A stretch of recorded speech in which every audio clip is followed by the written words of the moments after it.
Alright, I hope you can read that.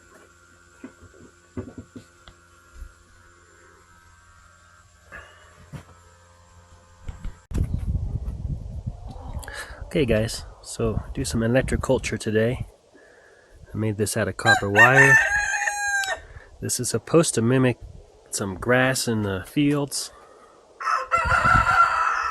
like wheat or something like that, rye, etc. And this is my little antenna. I've wrapped it with wire, 20 gauge here, and oops, I'm just going to attach this to the tip right here. God, I can't wait for more Hashins to come so I can kill that rooster. I can't stand him. It's the pitch of his voice. It just scratches on my head. It gives me a headache. Alright, so anyways, the idea here is, guys, alright, Einstein took away the ether, and you have to ask yourself what that is. And ether is pretty much the substance that carries sound waves, electricity, magnetism, things like that.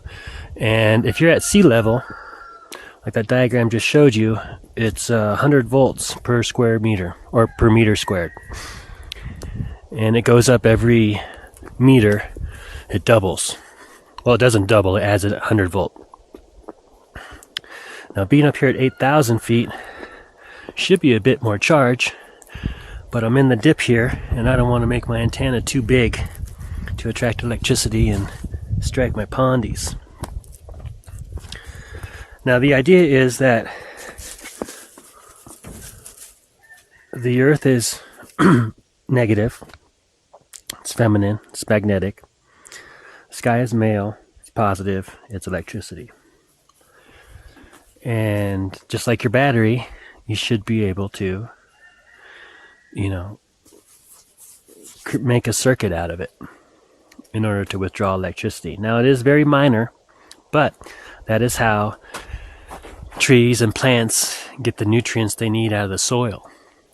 The wind and the electric charge is from the atmosphere, comes through the conductor into the roots, and that charge in the ground specifically matches or resonates with monoatomical nutrients, and they're able to absorb that just through frequency. It's kind of like an electromagnetic attraction, and where they meet, the plant is expressed.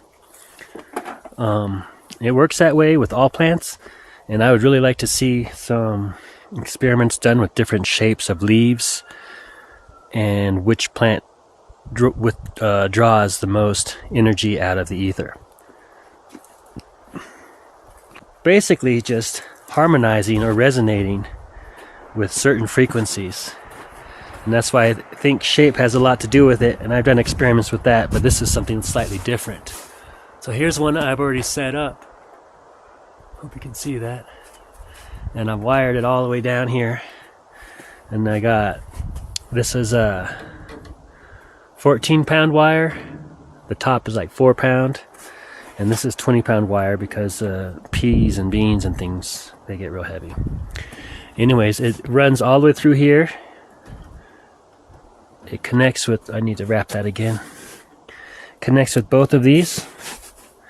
And then it gets, it's going to ground out over here.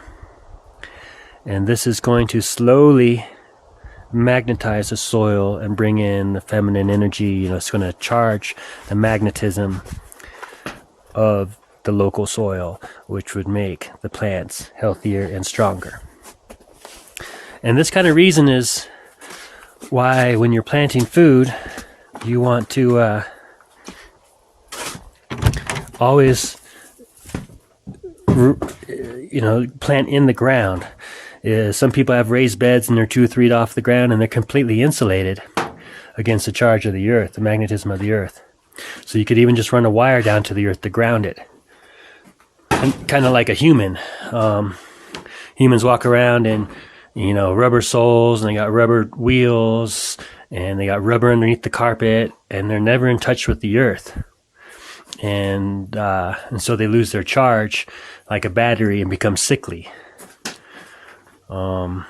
Just like a plant up in a pot hanging up, it will never reach its full potential, die early, and put out minimal fruit because it's separated from the earth, Mother Earth. Anyhow, that's the whole idea behind electriculture. As you can see, I got garlic already popping. I've planted a bunch more peas on this side. I think I did kale on the front. 2 rows of garlic here. Basil should be popping back when it's ready. I think I want to do tomatoes here. Hopefully, more garlic in the black. And spinach and arugula and things are getting ready to go into the ground. It is supposed to get down into the 15-20 degree mark this next week, and we're getting rain and snow the whole week. So, probably won't be planting anything quite yet.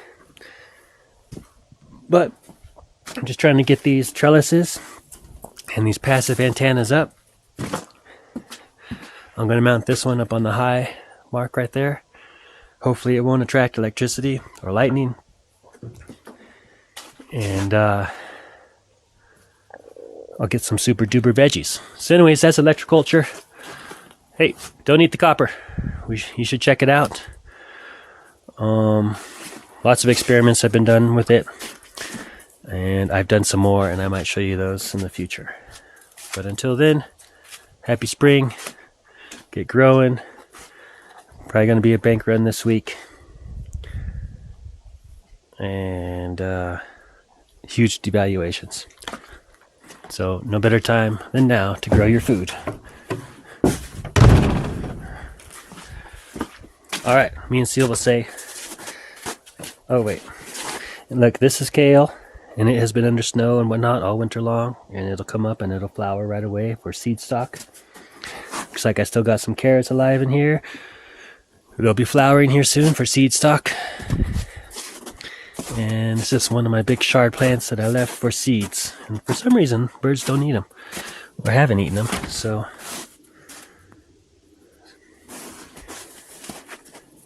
Anyways, spring always comes early here, and winter always returns. Alright, let me get this antenna up.